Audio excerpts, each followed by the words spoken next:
Hey Sap, how's it going? Sid's here, and in this video I'm going to be sharing with you the step-by-step process on how to design amazing online curriculums to help your students get results. Okay, it is not about the knowledge that you have, it's about them. It is not about you. So by request, I actually did a poll in my group and a lot of people said that they want to learn this particular topic, which is how to design online course curriculums that deliver results. And in this video, I'm going to go into the art and the science to develop a curriculum. Now, if you're watching this on YouTube or Facebook or wherever, I would like you to just type in the comment box, eager to learn. Type eager to learn, because if you're eager to learn, trust me, grab your notepads, pens and papers. This is going to be the best ever video that I can tell you, because after having over 30,000 students going through my courses, number one, after having a 43% completion rate on my courses, where the industry average is 5% completion rate, I've brought this down to a science. Now, you would have never heard of this before. If you're in my community, you would know this. But if you're outside watching this, I can tell you for sure that you would have never seen an approach like this when it comes to designing content for online courses. Okay. And I'll tell you, offline content, doing seminars, that's a very different kind of a delivery model as far as the curriculum is concerned. For an online model, it is completely different. Okay. So what I'm going to do is I'm going to run you through some concepts first. I'm going to share with you 5 important concepts. Then I'm going to tell you the 10 steps on how you can actually design your content curriculum. And if you have to watch this video multiple times, watch it. And at the end of this video, I'm going to give you a gift worth $97. You got to stay till the end. Okay. Super. So let's get started. Now, this is the first thing I want to share with you. When you're creating an online course, it is not about how much knowledge you have. Because honestly speaking, there's a lot of knowledge out there. People can go on YouTube and they can spend hours and hours together. So I want you to break this myth from your head that some of you may be thinking that the more knowledge you give, the better the course is going to be. So sorry to say that that's not true. People are not looking for how much knowledge you have. They're only looking for what result can you get for them. As simple as that, period. End of story. Okay. Let's come to the second point over here. Second thing is, it's in correlation to this. It is about them. It is not about you. Okay. And whenever I see coaches or people are creating courses saying that, hey, I've done this, I've done that, all where the entire course is based around how great that they are, it kind of moves in the downward direction. I really don't give weightage to that. Whereas if the course is designed keeping in mind what does a customer really want and how you can help them solve their problem quickly or as fast as possible in the best possible way with the least resistance, now then you're in the right direction. Okay. And I have a methodology for that in my steps. I'll share with you on how you can actually develop something where even though you have a lot of success stories and stuff like that, it will not come through in a way where it is only about you. It's where it really comes out in a way where it's about them. And genuinely, it's not a tactic here. It is a genuine feeling that has to come through even in your videos. Okay. Now, the third thing which I want to mention, third concept is, I already mentioned this earlier. Offline seminar course design is different from online course design. Okay. Offline seminar is different, online is different, because in offline there are multiple variables there. You need to plan based on the breaks. You need to plan based on, like, I also do offline seminars, 2-day, 3-day sessions, and it's very, you can go like to the precision level of designing curriculum. And I have like a few friends like Rajiv, Karan, they're like the masters in terms of content curriculum design, and they've been helping in a lot of space. Now in the online space, it's slightly different. Okay, and I'll tell you why, because now we are in the age, which is the point number 4, is we are in the age of micro learning. See, the attention span of people is very low in the online space. In an offline, in a scenario, everyone is sitting in the room, they're sitting right in front of you and they cannot escape anywhere. Okay, they got to be there and you can do all kinds of things to keep them engaged. But in the online world, there are too many distractions. You have so many pop-ups in life, WhatsApp and Facebook and so many things that's going on. So it has to be tactically done in a way where people can eat chocolates in small quantities and they get value quickly. And that's why I say micro learning. Micro learning is how you can, even if you're having a big concept to share, how you can break it down into small chunks and small elements. And I'm talking about elements of 3 to 4 to 5 minutes in duration, where if anyone goes to any video in your course, they're able to get phenomenal value and they're able to take away and take some action immediately after that one video. Wherever they go, anywhere in between, if they go and watch something, they should be able to get value in it. So you need to break it into micro elements, and each video itself should be self-contained. That means it should self-contained in the sense it should be power packed with so much of value in 3 minutes that people should be just like, wow, I've got so much of information just in a 3-minute video. Okay, now this is the age of micro learning. This is how it's different. Okay, And then number 5 is this. And I'm telling this, even if you're in my community, if you're watching this, I'm going to tell you once more. You can get creative on your expression of your knowledge, how you can express your knowledge, but don't get creative on the framework which I'm going to share with you right now. And I'm telling this time and again because I know many of my students, they've been in the community, then they get allured by the shiny objects outside there. They feel there's something else better to do without them doing what was already there. And then they go around, they go into a joyride and they come back after like 6 months to 7 months and they follow my system, they go through my hackathon, they get the results. They achieve 3 lakhs, 4 lakhs, 5 lakhs within a short span of time. They're like, wow, Sid, I wish I had followed your system. That's why I'm telling you that when it comes to this framework, what I'm going to share with you now, don't get creative on that. Follow it to the T, because I've tested this. You test it first for your market, do exactly what I'm telling you. And if you want to improvise it after you test it, then it's better. Okay. But don't get creative before you test this, because I've tested this on myself and I have more than 20-25 courses where I've implemented the same model here. And how do I know whether this thing works or not? How do I know? Type in the comment box. How do I know whether my curriculum is working or not? Yeah. The answer is this: results. Are the students getting results? Yes or no? And the answer in my case, it is a big yes. And having said that, many people also, post in my group and sometimes on YouTube, hey Sid, tell me what is the success rate of your students? You have so many students in your community and why am I seeing only so many interviews? And my answer to them is just a very simple thing here, okay? If you're joining your school, will you go and ask your school principal, why is everybody not scoring 90%? I've paid the fees. All of them have paid the fees. Why are not everybody scoring 90%? It's a stupid question, right? It's the same stupid question that keeps coming to me. Like, Sid, you have so many students in a community. Why isn't everybody successful? And that's the sad truth of life. They have Pareto's principle. 80-20 rule applies everywhere. Okay, in any industry, you'll find that. Even in my student community. Okay, I can only tell you the top 5% are the ones are the movers and shakers. See, the 80-20 rule is what? 80% of the people will be grinding it. 20% of the people will be taking action. In the top 20, there's a top 20. They are the movers and shakers. So I'm doing my best that I can to raise that number as much as I can. So having said that, I want to tell all of you here that if you're able to get your students get results, if you're able to help them achieve results, and if that is your main barometer of success of your entire curriculum and your testing, then you're on the right track. Okay. So I look at these 2 parameters. The number 1 parameter is success rate of students, which I'm trying to improve more and more and more. And the second barometer is the completion rate. That means, are people really, they buy the course, that's fine. A lot of people impulsively buy courses, but are they really finishing it till the end? That is also something that I measure. Okay. And finally, the third point, if I have to mention, the third thing which I measure is the overall experience. Like, how do people feel after they go through my courses? How do they feel by being a part of my community? Do they feel like coming back more and more? Am I getting those kind of messages saying that, Sid, I'm looking forward to your next training or whatever? So those are the kind of factors that I'm also looking at a measurement in terms of experience of the students. It's not just about knowledge. It is not about you. It is about them. It is about their experience, what they're experiencing and what kind of results also that they can experience. Okay. So having said that, let's jump into the steps. So the first step, there are 10 steps to this whole process. Okay. And even if you're watching this, if you're a part of my community, just take notes once again, and it'll be a refresher of your knowledge. Let's go through this. So the first step is micro niche clarity. That means you need to be very clear on your micro niche, micro topic. And when it comes to the online courses, if you come to my webinars, you would see, I talk about there are 5 areas where people are ready to spend their money. The area number 1 is business growth, career growth, make money, health and relationships. Okay, these are the 5 areas where people have problems, where if you can solve their problem as an expert, they're ready to pay you money to buy whatever course that you're offering them. But the problem here is that everybody wants to be,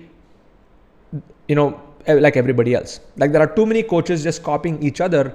For example, somebody says, I'm an NLP coach. So there are hundreds of NLP coaches. Okay, I'm a life coach. That's even worse. Like, so many life coaches. I'm a motivational coach. There's so many motivational coaches. How can you differentiate yourself? And the only way to differentiate yourself is to go narrow. Okay. And when I say narrow, I'll tell you, I'll give you 3 options. First option is, I'll say, hi, I'm Siddharth Rajshekar. I'm a business growth coach and I help businesses grow. Okay. Now that may be the case in, you may be a business coach, you may be doing that as a consulting model, but when it comes to online courses, you got to like laser it down a little bit more. I'll tell you how. Okay. So option one is, hi, I'm Siddharth Rajshekar, I'm a business growth coach. Second option is, hi, I'm Siddharth Rajshekar, I'm a sales coach and I help businesses grow. Okay, that's a little bit more narrower.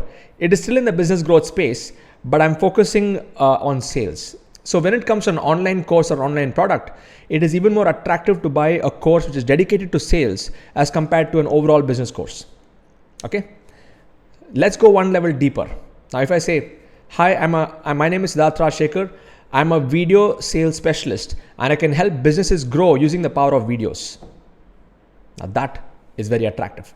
That is what I say micro niche. So even though the person is in the same business growth niche, but he's narrowed himself down to video sales. Because businesses, what do they want? They want increased sales, they want increased profits, they want a better cash flow, and they want a healthy pipeline in their business. They want predictable growth. So if you can craft something, a course, if you're able to identify your micro niche that can solve the problem of sales, cash flow, and growth and profitability, that's what a business owner wants at the end of the day. If that micro niche can solve this problem, then it becomes very attractive. Okay, so go micro when it comes to online courses. That's the first step, is micro niche clarity. The second step of the process is you need to know your personal positioning clarity. So let me give you an example of this. Suppose now I'm a video sales specialist and I help businesses grow, increasing the power of videos. Help businesses increase their sales using the power of videos. I need to now create a personal positioning. What am I going to call myself? What is going to be my mission? What's going to be the name of my community? So these are the like three factors. So my designation can be a video sales specialist. And I would tell people, stop using the word coach, because a lot of people are using coach, and kind of losing its values. Use the word specialist, use the word expert, use the word evangelist. If you want to use some different spin of words, then it makes you even more attractive, okay, in the marketplace. So if I say, okay, so I'm going to call myself a video sales specialist, okay, and the name of my community is, I can call it, since I am going to target entrepreneurs, I can call it my community as the video entrepreneur superstars. Just for example, okay, it can be better than this. That's the name of my community.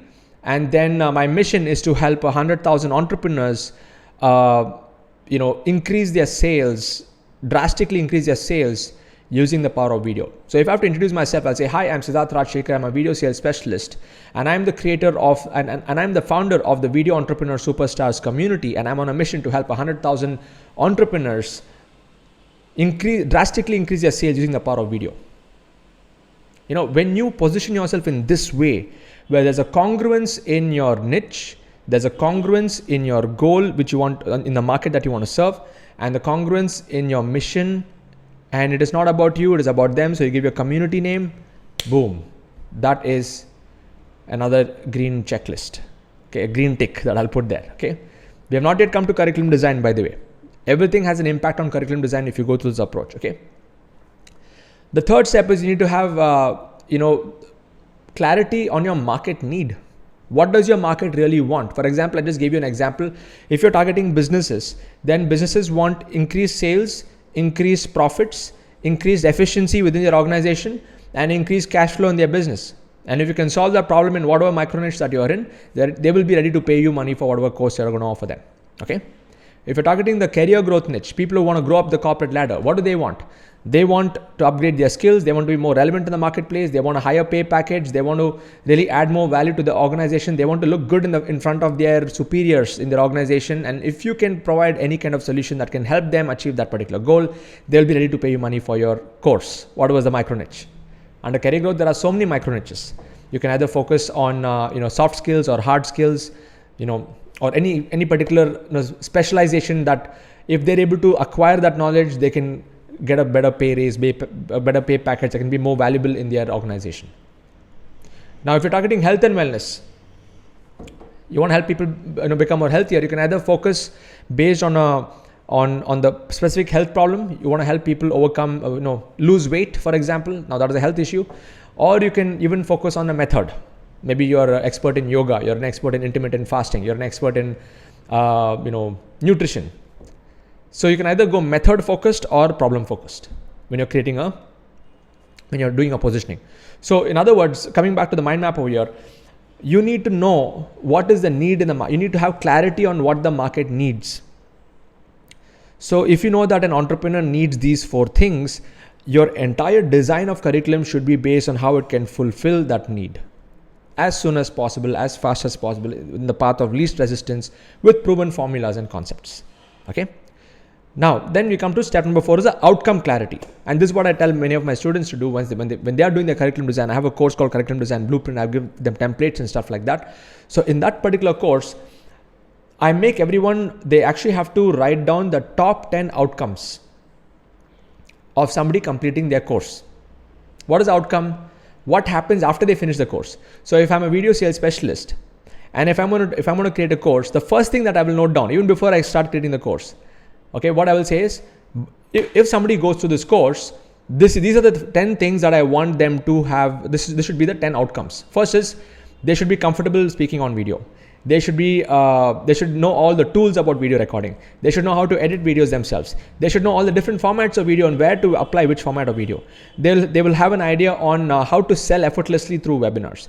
They will have an idea on, which are the different platforms that they can publish their videos on. They will understand the difference between a 30-second video, a 1-minute video, a 4-minute video, a 15-minute video, a 45-minute Facebook Live, and a 90-minute webinar. They'll understand all the different parts of the video. And what else? I think I pretty much covered a few points. You get what I'm saying, right? So you have to first make a list of all the outcomes that your student will actually gain when they finish your course. That should be set first before you even go into curriculum design. Okay, so micro niche clarity, personal positioning clarity, market need clarity, outcome clarity, and then you go into step number 5, which is funnel clarity. And this is where, I go more in depth into this, but I'm going to talk about funnel clarity. There are a few aspects.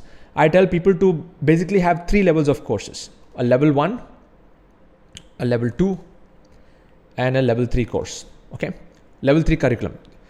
So level 1 is what I call as a tripwire. A tripwire is a conceptual course. Then you need to have your core product. A core product is your implementation course.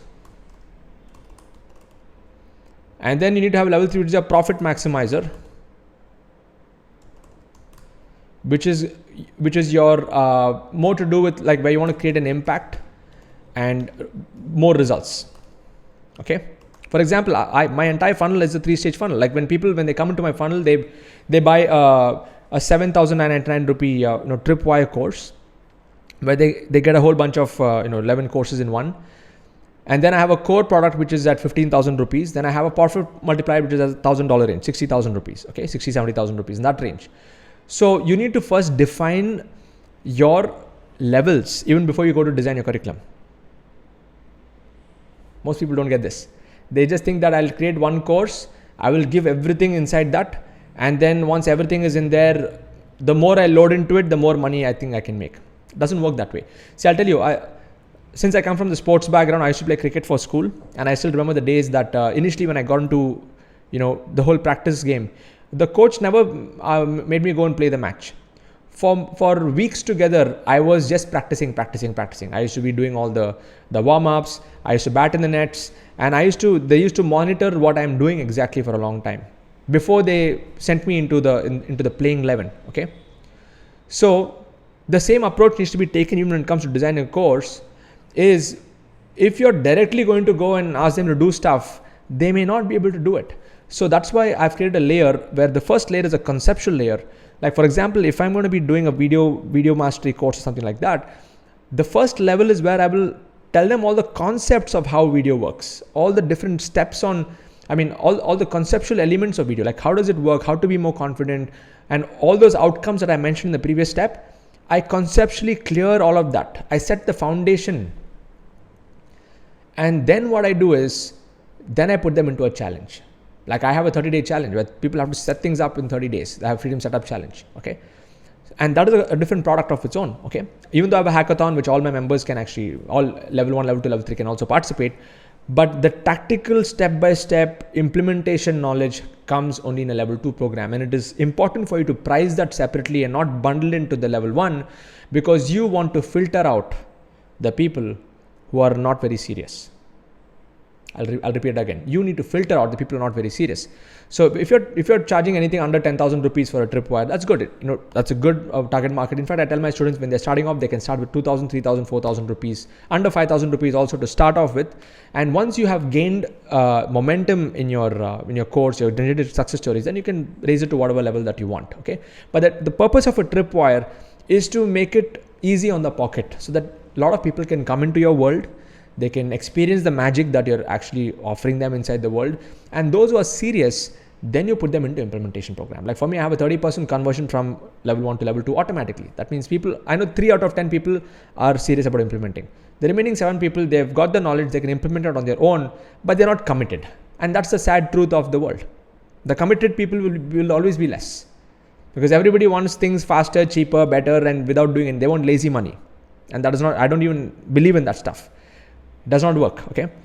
And then what you can do is you can create a profit maximizer. So imagine, coming to the video example, your first level course can be a video, like a video blueprint, like video sales blueprint for entrepreneurs. Then put them to a video sales challenge for entrepreneurs, and then you create like a video masters, like a mastermind, where you can actually help them improve their videos, and you can charge higher. Like it can be like a group coaching format where you charge them 30,000, 40,000, 50,000 per year, or whatever, even a one-time lifetime fee. So from here to here, there'll be one more filtering that happens, where in level 3 only you give more of your time, because level 1 and level 2 is all pre-recorded videos. You still offer them support in form of weekly calls and things like that, but you need to design that funnel into 3 levels. By the way, are all of you finding this useful? Just type super useful in the comment box. Type super useful in the comment box. Okay. So your curriculum has to be designed based on this. Okay. Now, step number 6 is you now need to define the value adds. So what are all the other things that you can do to add to the main course? So if it's going to be again video creation, value adds can be things like video gear, how to choose the best video gear, the best video editing software, how to do video editing, how to do movie production kind of videos, which are the best editing tools for on the mobile phone, best apps that you can use to edit videos on the mobile phones. So all of these can be made into bonuses. Okay, bonuses are value adds, which will supplement. It's like supplement to the main course. Like you have your main course meal, and then you have the supplements to make that meal taste even better. The same way, you have your main course, and you need to have supplement like bonuses that can actually support the learning experience, though everything are important. Okay, it's like when you go to eat in a typical South Indian marriage, they'll give you a leaf and they give you everything to eat. Yeah, some people, they avoid a few things over there, but the actual meal is wholesome if you have everything, right? If you have everything and little of everything. So the same applies even to an online course. When you're designing the curriculum, the main curriculum should solve the main problem. Okay, I have a whole system for that. Okay, what I'm sharing with you is just like scratching the surface. I go deeper into this. In fact, you need to break your main curriculum into 6 steps, and each step needs to be covered in 2 days. And the tripwire needs to contain 15 videos. The core product needs to contain 90 videos. The bonuses should be 1 hour in duration. It has to be a video plus a PDF download to really make the whole experience much better. The bonuses can be in the form of self-evaluation guides. It can be in the form of videos. It can also be a self-evaluation test, things like that, where they're able to understand where they stand before they move on. So there's much more to this game. I'm just giving you like a glimpse of it right now. Okay, so coming back to it, the value adds is the 6th step, where you need to define the bonuses, what exactly should be in the bonuses, and how it can be a supplement to the main course. Okay, step number 7. Step number 7 is then you need to get clear on the pricing strategy. Okay, and I'll give you some idea over here. So the way that you need to price your course is what I follow as you can put whatever price that you want, whatever you feel is valuable. Okay, and when it comes to pricing, here's the psychology behind it. Okay, if you are willing to spend 10,000 rupees to learn something, then you have the authority and you have the right to charge people 10,000 rupees for your courses. As simple as that. Okay. If you are not willing to spend even 5,000 rupees to learn, then how can you charge somebody that same amount? It is a reflection of what was here. Okay, so it's a deep psychological thing which I learned from one of my mentors. He says, like, those who actually invest in themselves and who go in depth and who may not get the results immediately, but they are the ones who can actually end up charging much more later on. It's like a direct it's a congruence thing here. Okay, so having said that, the pricing strategy which I would propose is, for level 1, anywhere from rupees 5,000 to rupees 10,000. That's what I would recommend. I'm talking anywhere in the range of $97 to $197 in US dollar range. Level 2 pricing, you can go from 10,000 all the way to 20,000 rupees. Okay, again $197 going even up to $397. Now you can test different things, but this is what's working for me. Okay, because I want a lot of people coming in the front door, and I want to work with people. I want a lot of people upgrading to level 2, but level 3 I want to be picky and choosy. I don't want to work with everyone. Okay, so here's where you can go from rupees 50,000 plus.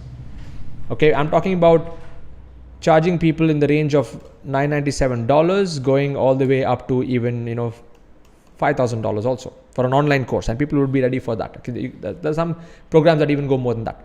So your pricing clarity has to be there in all these 3 levels, and you have to design the curriculum in such a way that people see the value as they're moving up from one level to the next. Okay, now let's come to step number 8, validation. So step number 8, like I'll tell you the journey on how I was able to go through these different stages. Initially, when I sold my course, my first level course was just 1,000 rupees. Okay, 999 rupees when I started off. I got a few sales, a lot of people bought. Then within 2 months, I made it 1999. Then I made it 2995. Same course, then I kept adding more bonuses to it. Then it became 4995. Then it became 5999. Okay, then it became 7999. Now it is touching close to 10,000 rupees. What I was doing is I just kept validating the market, like validating to see whether the value, people are able to value it or not. Okay, so validation happens at 2 levels. Okay, the first level of validation is looking at your students itself. What kind of questions are coming from them? What kind of problems are they facing after they bought your course? Where are they getting stuck? And once you're able to identify those bottlenecks, like what I did is I identified those bottlenecks, and then I started to plug in those gaps. I started to give them what they wanted, and I started to create more bonuses and more courses that can actually fulfill that, and I would add them to the same bundle of the level 1. And every time I would add new courses into the bundle, I would raise the price by 1,000, 2,000. And I noticed that, my conversions never dropped. It only kept increasing. And I noticed as I was increasing the pricing through the market validation, even the quality of customers started to increase, because 1,000 rupee folks, like a lot of people just get in and they expect I still remember like a few of my initial students who got in, and they got in for 1,000 rupees. They thought, okay, they can make a lot of money after coming into the system. And then I got these reviews that, I have to buy tools, I have to buy this, I have to buy that. And I cover all of that inside the video. But these people actually completely miss the point that building a business requires energy, it requires investments, it requires investment of time, money, energy, effort. So what ended up happening for me is, once I started to raise the price point, like now I hardly get any negative comments in my community, because I set the expectation even before they buy. When anyone comes to my webinar, I tell them, please don't waste your money if you think this is get rich quick. This is not about getting rich quick. This is about adding value to people, and there's going to be a lot of hard work. And if you're ready for hard work, then you get in. If you're ready to put your skin in the game. If you're not ready to put your skin in the game, don't waste your money. It's not going to work for you. I know this is the kind of conviction that I have right now when I get people into my webinar, and still when people buy and they come in, that is the right quality of customer that I want. So coming back over here, validation happens at all these different levels. Okay, validation in terms of pricing, validation in terms of what else can you add to add more value to that to your students, and this will happen only once you start selling. Until then, you'll not have that validation. It'll only be the idea is only in your mind. So once you start your first prototype, And start going out there and start selling your products and getting feedback from your students. Like I do weekly calls with my students every single week. I put a Q&A, I answer questions, and I look at all the questions that they're asking me, and I see if there's anything that I've not covered based on the questions that they're asking. I start to make that into products, or I add that into the product. In fact, I've updated many of my videos many times. So people who have bought my first level version of the product, now if they log in and see, they'll see a completely different thing, because I've completely revamped, and they don't have to pay anything extra. Okay, I make it a point that if anyone gets into my level 1 or the main course, whatever future updates that I do, I don't charge them extra for it. It's like it's a part of the whole process, right? So step number 8 is validation. Step number 9 is improvisation.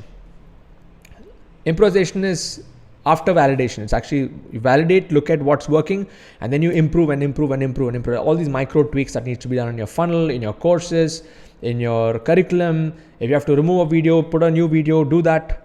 If you felt that the energy with which you recorded your video in the first version was not so good, now you feel better after getting a few sales, your energy has shifted, go and do another video. Yeah, you can just replace it. Yeah. And then finally, number 10 is success stories.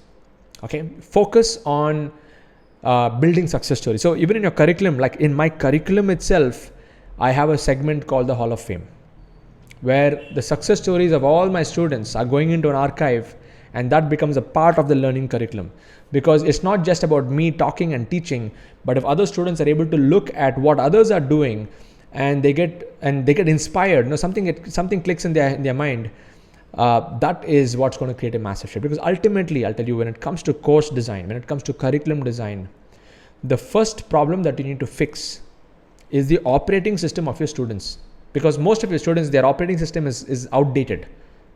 When I say outdated, is they have a lot of negative programming, limiting beliefs. So when anyone comes into my world, the first thing I do is I make them go through a bunch of rituals that can brainwash their negative thinking. Brainwash in a positive sense. When I say brainwash, how they can wash up their brains with all the negative stuff and start to think with a new lens. I make them listen to a personal development program. I make them listen to The Strangest Secret in the World by Earl Nightingale. It's a 30 minutes audio. Every day they listen to it. I make everyone write their goals so that they're focused on what they want and not on what they do not want. So once you are able to format the hard disk of your students, okay, then whatever new applications and programs that you install, new ideas, new technology that you install into their head at that point of time, those programs will start to work. Simple example, if I had a Windows 95 system, operating system, Microsoft 95, Windows 95, and if I install the latest version of Photoshop, what's going to happen? First of all, it will not even install. But even if it installs, the entire system is going to crash. You'll come to the blue screen, right? Control-Alt-Delete. The same thing happens in today's day and age. When people are creating courses and they're creating curriculums, they don't keep in mind that the student has to have the right mindset first, the right operating system. Only then the results will come. So when I say step number 10 is results, what I mean by this, when I say success stories, is you should have prepped them up on a mindset level even before they start, so that when you install the new programs, they're able to actually follow through, take action, get results. And when they get results, then you use success stories as a part of your curriculum to really inspire the next people, because these success stories will actually create mind shifts for the new people who are getting into your student community. When a new person comes in, they see an interview, they feel like, wow, if this person can do it, I can do it. That shift, right? That shift is what you need to install at the beginning of your course itself. I hope you found this useful. So just to recap, you want to design great online course curriculums. It has to be done in a precision base. And whatever I've shared with you, all of you today, is just like, I would say it's basic stuff. Okay. I have a detailed course inside my bundle. It's called Curriculum Design Blueprint. That's where I actually give the templates. I make you do it. And when I do the hackathon, I make people generate 100 questions. What is 100 questions? So for example, let's say you are a specialist in nutrition based weight loss. Okay. So I'll point you to resources and I'll make you come up with 100 questions which you have to write down, which your market is asking you. And based on those 100 questions, you will design your curriculum. And based on those 100 questions, you'll start to go out there on social media and you'll start to address those questions, because people who are asking those questions, if you can solve their problem with those questions, then they would be the right customers for you. So it's a marketing approach. It is a content development approach, and it is a results getting approach. Okay. So as promised, I'm going to give all of you a gift right now. Yeah. So the gift is I'm going to give you access to one of my courses. It's called Freedom Business Blueprint, on how to build a business without any office or employee. So if you're watching this on YouTube or on Facebook, just go to this link, seds.co/blueprint, and you can get it for free. I've just put a discount code over there. Just go through it and understand about my entire methodology. In this course, I go in depth to showing you, the entire process, how I've actually built my ecosystem, my learning management system. All of that stuff is all covered in that. And in that course, yes, I talk about my advanced courses. If you want to come into it, you can jump into it. Okay. So another thing I want to quickly mention is if you want to directly learn my formula, okay, the formula that I shared, you can go to this link over here, seds.co/formula. It's a 30 minutes video. Just go watch it, and you'll understand how does this entire digital product economy really work, and how you can jump on this bandwagon and make this really, really profitable for you based on what we have learned right now. And if you want to stay tuned with updates, like I keep sharing latest updates on videos like this. If you found this video useful, and if you want to get notified the minute I launch such videos even in the future, just go to seds.co/flash. It'll bring you to my Telegram group, and I have like thousands of people in that group. You can just join up and be a part of it. Okay. So before I leave this and close this video, I want all of you to type in the comment box, what was your biggest takeaway, your one biggest takeaway from this particular video? Yeah, I want you to type that, because I'm going to read all your comments, and I want to know if you've really understood and assimilated this information that I shared with you today. Yeah, you asked for this, and I've recorded this video for you. And yeah, do all the usual stuff. I want you to go to my YouTube channel, just search for me on YouTube, subscribe to my YouTube channel, hit the bell button, get notified. If you are on my fan page, just search for me, Siddharth Rajshekar, on Facebook. Go and follow me on my fan page, and there is an option to make it see first. When you're following me on my fan page, also make it see first, because every time I publish, you'll get notified instantly. So I want you to stay connected with me. And I want to first of all thank you for being till the end of this video. I hope you found this useful, and keep watching out for more of my videos. I'm going to be going in depth and answering many other questions and many other ideas that will create a huge impact in your life and your business. Okay. So my mission is to create the next breed of digital teachers and leaders.